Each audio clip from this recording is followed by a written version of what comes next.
तो बच्चों, आज हम सामाजिक विज्ञान कक्षा 6 अध्याय 1 के प्रश्नोत्तर हल करेंगे। अध्याय 1 का नाम है पृथ्वी पर स्थानों की स्थिति। ये सामाजिक विज्ञान का खंड का दिया है। तो चलिए इसका हम पहले अध्याय के प्रश्नोत्तर हल करेंगे। तो चलिए, यहाँ पर सबसे पहले दिया है महत्वपूर्ण प्रश्न। इसमें प्रश्न नंबर 1 दिया है, मानचित्र क्या है और हम इसका उपयोग कैसे करते हैं, इसके मुख्य घटक क्या हैं। उत्तर में लिखेंगे, मानचित्र एक चित्रात्मक विवरण है जो पृथ्वी की सतह को दर्शाता है, जिसका उपयोग स्थान ढूंढने, दूरी मापने और दिशा जानने में किया जाता है। इसमें विभिन्न भौगोलिक तत्वों को दिखाया जाता है।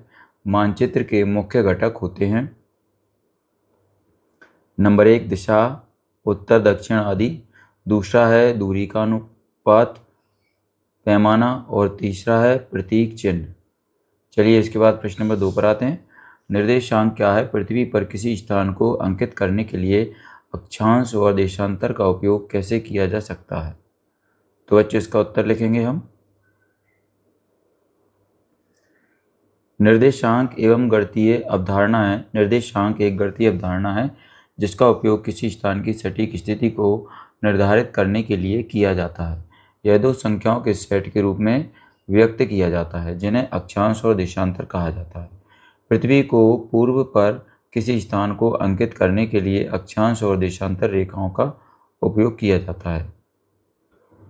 अक्षांश रेखाएं पृथ्वी को उत्तर से दक्षिण दिशा में मापती हैं और भूमध्य रेखा 0 डिग्री से उत्तर या दक्षिण की दूरी को डिग्री में दर्शाती है। देशांतर रेखाएं पृथ्वी को पूर्व से पश्चिम दिशा में मापती हैं और प्रधान मध्याह्न रेखा 0 डिग्री से पूर्व या पश्चिम की दूरी बताती है। इन दोनों के मिलन बिंदु से ही किसी स्थान का सटीक पता लगाया जाता है। उदाहरण के लिए 29 डिग्री एन अक्षांश और 77 डिग्री ई देशांतर नई दिल्ली को दर्शाते हैं।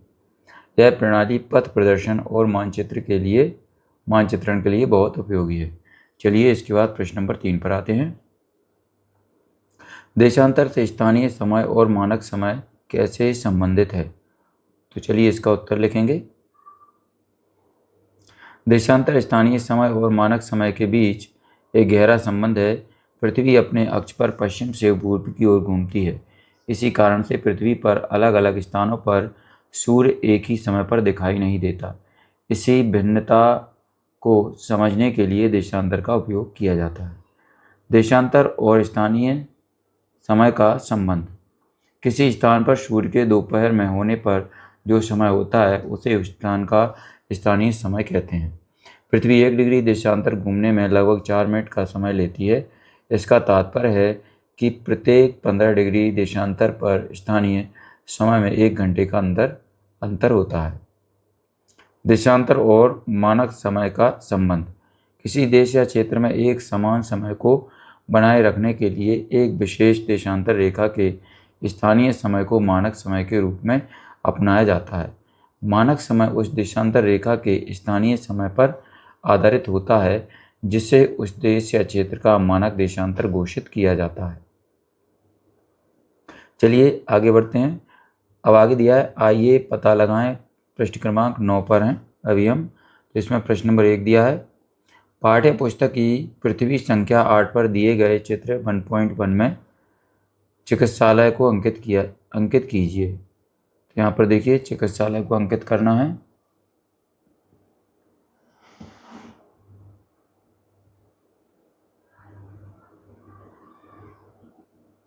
यहाँ पर देखिए चिकित्सालय, ये बीच में इसको क्या है, ये बिंदु वाले जो बॉक्स हैं इससे दर्शाया गया है।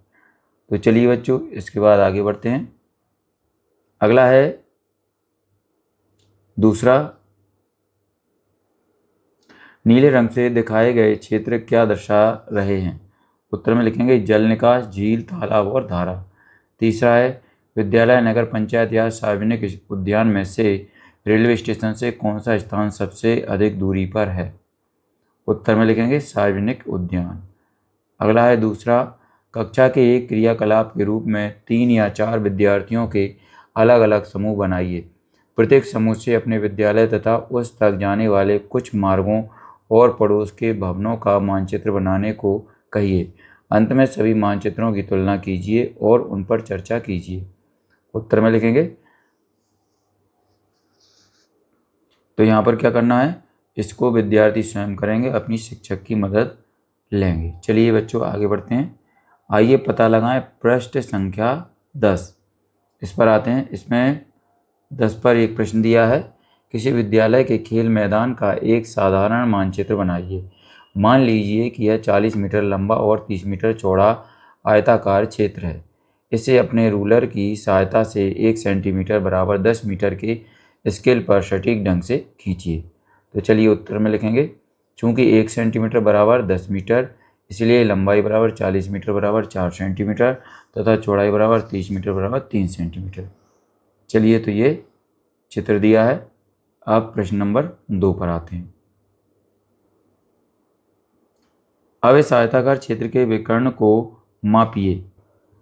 आपके द्वारा दी गई माप कितने सेंटीमीटर की है? स्केल की सहायता से खेल मैदान के विकर्ण की वास्तविक लंबाई की मीटर में गणना कीजिए। तो उत्तर में लिखेंगे। आयत का विकर्ण 5 सेंटीमीटर है, इसलिए यदि पैमाने के अनुसार 1 सेंटीमीटर बराबर 10 मीटर है तो 5 सेंटीमीटर बराबर 5 गुणे 10 मीटर बराबर 50 मीटर। अतः खेल के मैदान के विकर्ण की वास्तविक लंबाई 50 मीटर है। चलिए बच्चों अगले प्रश्न की ओर बढ़ते हैं। अगला प्रश्न है प्रश्न नंबर 3। लघु नगर के मानचित्र पर पुनः विचार कीजिए। नीचे दी गई सूची में सही और गलत कथनों की पहचान कीजिए। तो चलिए नंबर 1 पर दिया है बाजार चिकित्सालय के उत्तर में है। उत्तर है गलत है। इसके बाद दूसरा है संग्रहालय बैंक के दक्षिण पूर्व में है, ये सही है। तीसरा है रेलवे स्टेशन चिकित्सालय के उत्तर पश्चिम में है। उत्तर है सही। चौथा है झील आवासीय भवन के उत्तर पश्चिम में है। उत्तर है गलत है। आगे प्रश्न नंबर 4 पर आते हैं। अपने विद्यालय को प्रारंभिक बिंदु मानते हुए क्या आप जानते हैं कि आपका घर लगभग किस दिशा में स्थित है? अपने शिक्षक और माता पिता से चर्चा कीजिए। तो उत्तर में क्या करेंगे हम? विद्यार्थी और सहपाठी शिक्षक, ये शिक्षक की मदद से और विद्यार्थी अपने सहपाठियों की मदद से इस प्रश्न को हल करेंगे। चलिए आगे बढ़ते हैं। आगे है आइए पता लगाएं पृष्ठ संख्या 11। इसमें प्रश्न दिया है सबसे पहले अपने घर विद्यालय और कुछ अन्य महत्वपूर्ण भू चिन्हों सहित अपने स्थान पर या अपने गांव का एक मानचित्र बनाइए। चतुर्दिश को दर्शाइए और दर्शाई गई कुछ महत्वपूर्ण आकृतियों को अंकित करने के लिए कुछ चिन्हों का उपयोग कीजिए जो पाठ्य पुस्तक की पृष्ठ संख्या 11 के चित्र 1.2 में दर्शाए गए हैं। उत्तर लिखेंगे। विद्यार्थी अपने सहपाठी शिक्षक की सहायता से स्वयं करें। तो इसको भी अपन क्या करेंगे? सारे बच्चे अपने शिक्षक और सहपाठी बच्चों की मदद से करेंगे। चलिए आगे बढ़ते हैं। आइए पता लगाएं प्रश्न संख्या 13 पर। तो यहाँ पर प्रश्न दिया है। प्रश्न, यदि आपको काले पक्ष की ओर से खेलना हो और उसी विधि से प्रत्युत्तर देना हो तो इन्हीं नियमों का उपयोग करते हुए अपनी चाल लिखिए। तो उत्तर में लिखेंगे। पाठ्य पुस्तक पृष्ठ संख्या 12 पर दिए शतरंज बोर्ड पर काले पक्ष की ओर से खेलना हो तो रानी के मोहरे को 2 बार आगे बढ़ाकर खेल शुरू कर दिया है। मोहरा घास 7 से घाव 5 पर चला गया है। आइए पता लगाएं पृष्ठ संख्या 16। अब प्रश्न दिया इसमें, यदि आपकी कक्षा में ग्लोबिया मानचित्रावली में स्पष्ट रूप से अक्षांश और देशांतर अंकित हैं तो नंबर 1 मुंबई, दूसरा कोलकाता, तीसरा सिंगापुर और चौथा पेरिस के अक्षांश और देशांतर के लगभग मान को लिखने का प्रयास कीजिए। उत्तर में लिखेंगे। मुंबई, कोलकाता, सिंगापुर और पेरिस के अक्षांश और देशांतर के लगभग मान निम्नानुसार हैं। तो चलिए यहाँ पर देखिए। मुंबई अक्षांश 19 डिग्री एन, देशांतर 72 डिग्री ई, और दूसरा है कोलकाता अक्षांश 22 डिग्री एन, देशांतर 88 डिग्री ई। तो इस तरीके से ये सारे यहाँ पर लिख दिए हैं। चलिए इसके बाद आगे बढ़ते हैं। आइए पता लगाएं प्रश्न संख्या 20। तो यहाँ पर प्रश्न नंबर 1 दिया है। एक दिन ढलती दोपहर में 2 मित्र, एक पोरबंदर गुजरात में और दूसरा तिनसुकिया में बैठे हुए फ़ोन पर बातचीत कर रहे हैं। तिनसुकिया वाला मित्र कहता है कि असम में सूर्यास्त हो गया है और अब अंधेरा है, जबकि पोरबंदर वाला मित्र चकित होकर कहता है, लेकिन यहाँ तो अभी भी दिन का प्रकाश है। बताइए कि ऐसा क्यों है? और कक्षा की एक गतिविधि के रूप में इन दो शहरों के बीच स्थानीय समय के अंतर की गणना कीजिए। संकेत: पोरबंदर और तिनसुकिया के बीच देशांतर में 30 डिग्री के अंतर पर विचार कीजिए और इसके बाद उचित मान प्राप्त कर सकते हैं। उत्तर लिखेंगे। पृथ्वी के गोलाकार आकार और उसके घूर्णन के कारण पृथ्वी अपने अक्ष पर पश्चिम से पूर्व की ओर घूमती है, जिससे सूर्य का प्रकाश अलग अलग स्थानों पर अलग अलग समय पर पहुंचता है। यही कारण है कि पोरबंदर और तिनसुकिया के बीच सूर्यास्त का समय अलग अलग होता है। तिनसुकिया पूर्व में है, वहाँ सूर्य पहले उगता है और पहले अस्त होता है, जबकि पोरबंदर पश्चिम में होने के कारण वहाँ सूर्यास्त देर से होता है।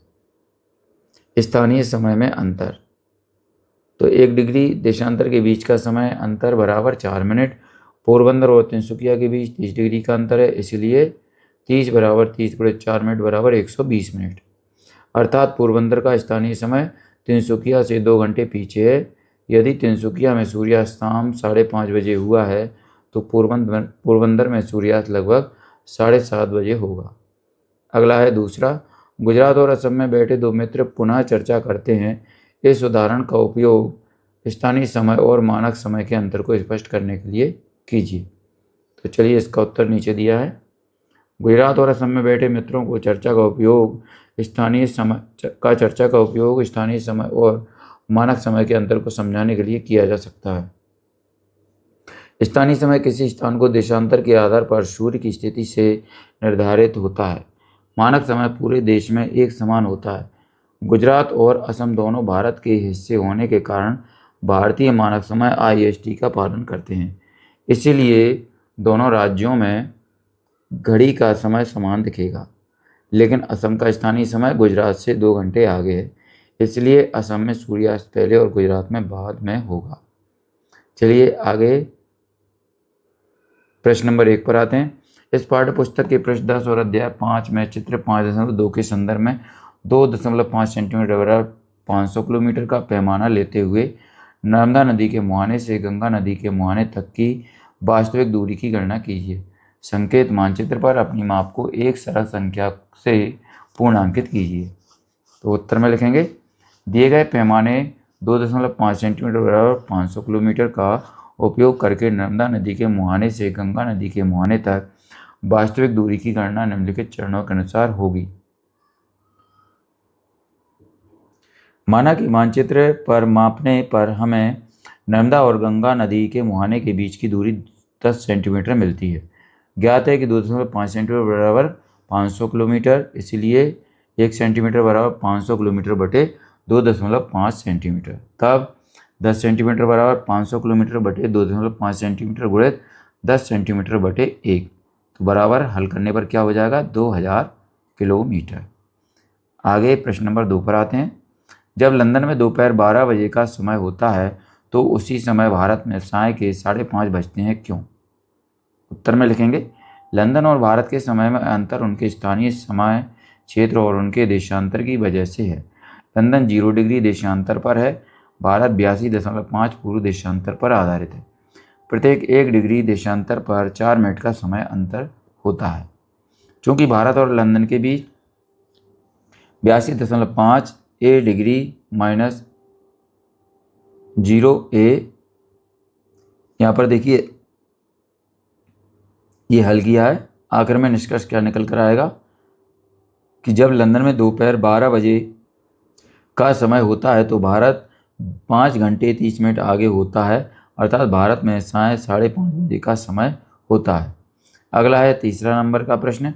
हमें मानचित्र में प्रतीक चिन्हों और रंगों की आवश्यकता क्यों होती है? उत्तर में लिखेंगे, मानचित्र में प्रतीक चिन्हों और रंगों की आवश्यकता अधिक जानकारी को सरल और स्पष्ट बनाने के लिए होती है।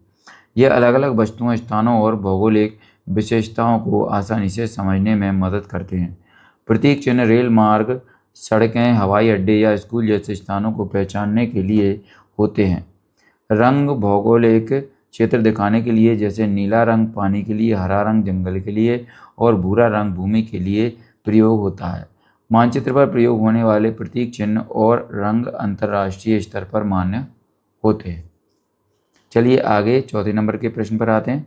आपके घर या विद्यालय की 8 दिशाओं में क्या क्या स्थिति है, पता लगाइए। उत्तर में लिखेंगे, अपने घर या विद्यालय की 8 दिशाओं उत्तर पूर्व, पूर्व दक्षिण, पूर्व पश्चिम, उत्तर पूर्व, पूर्व दक्षिण पूर्व, दक्षिण दक्षिण पश्चिम, पश्चिम उत्तर पश्चिम में स्थित चीज़ों का पता लगाने के लिए एक के पास या सूर्य की मदद लें।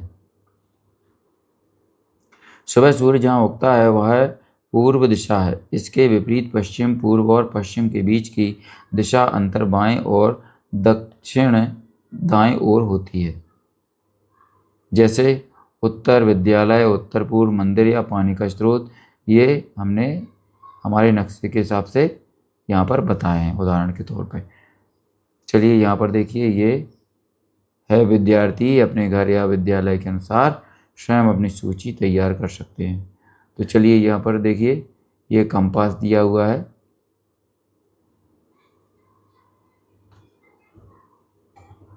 यहाँ पर अगला है 5 नंबर का प्रश्न। स्थानीय समय और मानक समय के बीच क्या अंतर है, समूहों में चर्चा कीजिए और फिर प्रत्येक समूह 100-150 शब्दों तक का एक उत्तर लिखें। उत्तरों की तुलना कीजिए। उत्तर में लिखेंगे, स्थानीय समय और मानक समय के बीच अंतर इस प्रकार है। स्थानीय समय, यह किसी स्थान का समय है जो सूर्य की स्थिति पर आधारित होता है। अगला है, जब सूर्य किसी स्थान पर सीधा होता है तो वह स्थान दोपहर 12 बजे का समय दर्शाता है। इसके बाद यह स्थान विशेष पर आधारित होता है, इसलिए अलग अलग स्थानों पर अलग अलग समय हो सकता है।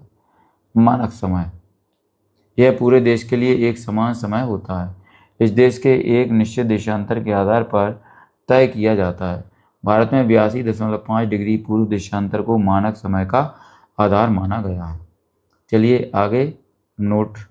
प्रश्न के शेष भाग का उत्तर विद्यार्थी अपने सहपाठी और शिक्षक की सहायता से करेंगे। चलिए आगे है छठे प्रश्न का उत्तर।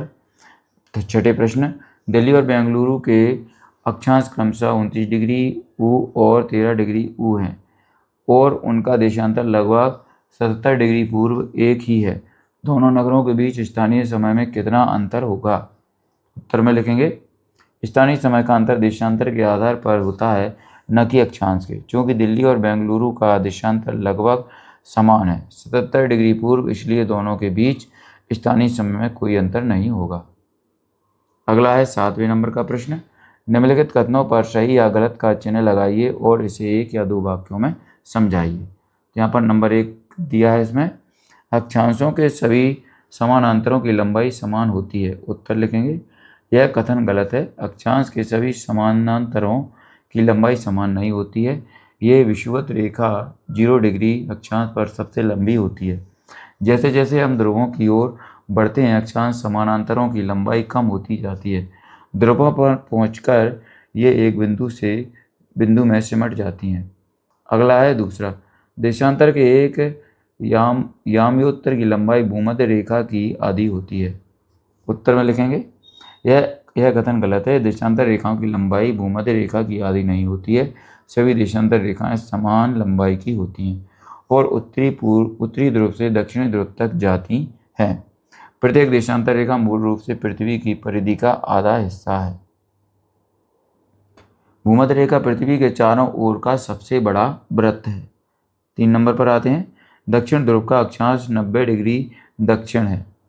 उत्तर लिखेंगे, यह कथन सही है। दक्षिण ध्रुव पृथ्वी के दक्षिणतम बिंदु पर है, जो भूमध्य रेखा से 90 डिग्री दक्षिण में स्थित है, इसलिए इसका अक्षांश 90 डिग्री दक्षिण है।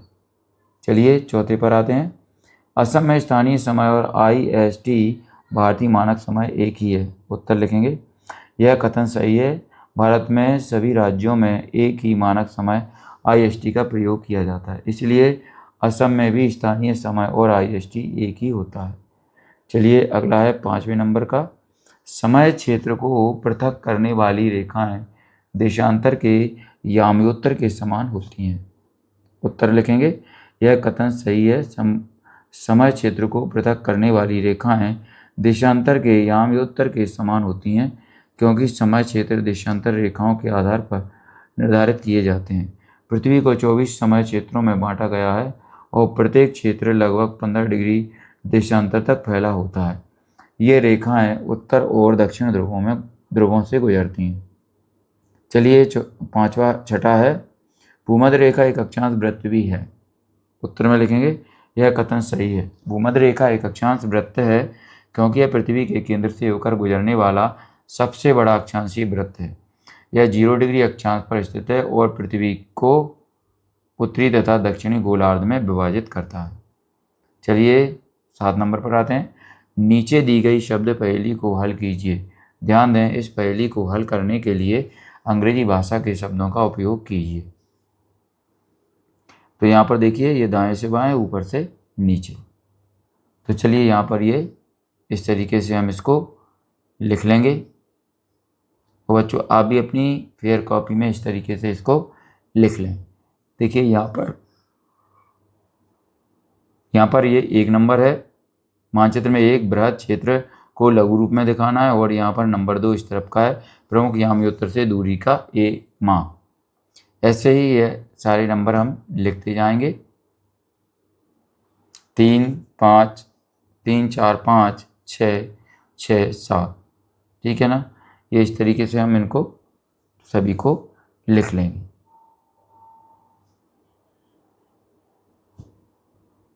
चलिए आगे बढ़ते हैं। यहाँ पर देखिए उत्तर लिखते हैं SCALE। ये देखिए इस तरीके से हमने ये वर्ग पहेली को पूरी तरीके से भर दिया है। चलिए बच्चों आगे आते हैं। अन्य परोक्षोपयोगी प्रश्न आ चुके हैं। इसमें बहुविकल्पीय प्रश्न दिए हुए हैं। इसमें पहला है, मानचित्र में दिशाओं का निर्धारण किसके द्वारा किया जाता है। तो यहाँ पर सही ऑप्शन है 2, दिशा सूचक के द्वारा। अगला है दूसरा, पृथ्वी की सतह पर किसी स्थान की उत्तर दक्षिण स्थिति को क्या कहा जाता है। सही ऑप्शन है 2, अक्षांश। अगला है तीसरा, अक्षांश और देशांतर को मापने की इकाई क्या है। तो इसमें तीसरा डिग्री। चौथा है, ध्रुवों का अक्षांश कितना होता है। तो यहाँ पर तीसरा सही है, 90 डिग्री। निम्नलिखित में से कौन सी रेखा मानचित्र में 0 डिग्री अक्षांश को दर्शाती है। सही ऑप्शन है ऑप्शन 2, भूमध्य रेखा। इसके बाद आगे आते हैं, रिक्त स्थानों की पूर्ति कीजिए। तो बच्चों देखो, रिक्त स्थानों की पूर्ति कर रहे हैं हम। यहाँ पर देखिए पहले नंबर का रिक्त स्थान है, इसमें लिख देंगे। देखिए यहाँ नीचे भी उत्तर दिया है, इसमें लिख देंगे हम 1 में क्या लिखेंगे, भौतिक। अब 2 नंबर का दूसरा यहाँ पर ये खाली स्थान है, तो यहाँ पर देशांतर रेखाएं लिखेंगे। इसके बाद तीसरे खाली स्थान में हम लिखेंगे 180 डिग्री। चलिए अन्य प्रश्न है। प्रश्न 1, थीमेटिक मानचित्र क्या है। तो उत्तर में लिखेंगे, थीमेटिक मानचित्र पार्श्व किसी विशेष विषय जैसे जनसंख्या, जलवायु या संसाधन को दर्शाने वाला मानचित्र है। अगला है दूसरा, पृथ्वी का आकार किस प्रकार का है। तो उत्तर में लिखेंगे, पृथ्वी का आकार पूरी तरह गोलाकार नहीं है, बल्कि इसे भू अंडाकार कहा जाता है। इसका अर्थ है कि पृथ्वी का आकार एक ऐसा गोलाकार है जो ध्रुवों पर थोड़ा चपटा और भूमध्य रेखा पर थोड़ा उभरा हुआ है। चलिए अगला है प्रश्न नंबर 3, अक्षांश रेखाएं क्या हैं, ये कितने प्रकार की होती हैं। तो उत्तर में लिखेंगे, अक्षांश रेखाएं पृथ्वी की सतह पर उत्तर और दक्षिण की दिशा में स्थित काल्पनिक रेखाएं हैं जो भूमध्य रेखा के समानांतर होती हैं। इनसे किसी स्थान की उत्तरी या दक्षिण स्थिति ज्ञात होती है। पृथ्वी पर कुल 181 अक्षांश रेखाएं होती हैं, जिनमें 90 डिग्री उत्तरी, 90 डिग्री दक्षिणी और एक भूमध्य रेखा शामिल है। चलिए अगला है चौथे नंबर का प्रश्न, अक्षांश का प्रभाव जलवायु पर कैसे पड़ता है। उत्तर में लिखेंगे, अक्षांश के आधार पर सूर्य की किरणों का कोण बदलता है। भूमध्य रेखा पर किरणें सीधी पड़ती हैं जिससे गर्म जलवायु होती है, जबकि ध्रुवों पर किरणें तिरछी पड़ती हैं जिससे ठंडी जलवायु होती है। आगे है पांचवा, प्राइम मेरिडियन प्रधान देशांतर का क्या महत्व है। उत्तर लिखेंगे, प्राइम मेरिडियम प्रधान देशांतर 0 डिग्री देशांतर रेखा है जो ग्रीनविच इंग्लैंड से होकर गुजरती है।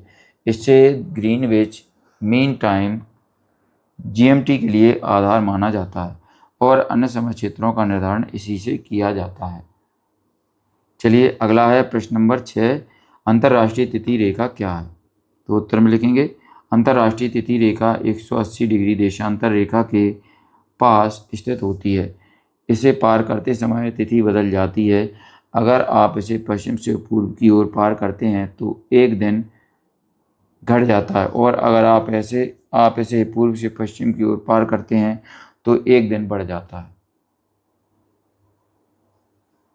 तो चलिए बच्चों, ये हमारा अध्याय 1 समाप्त होता है। अगर आपको हमारा वीडियो अच्छा लगता है तो इसको लाइक करें, अपने दोस्तों के साथ शेयर भी करें। इसी तरीके के और भी वीडियो पाने के लिए हमारे चैनल को सब्सक्राइब करना ना भूलें। धन्यवाद।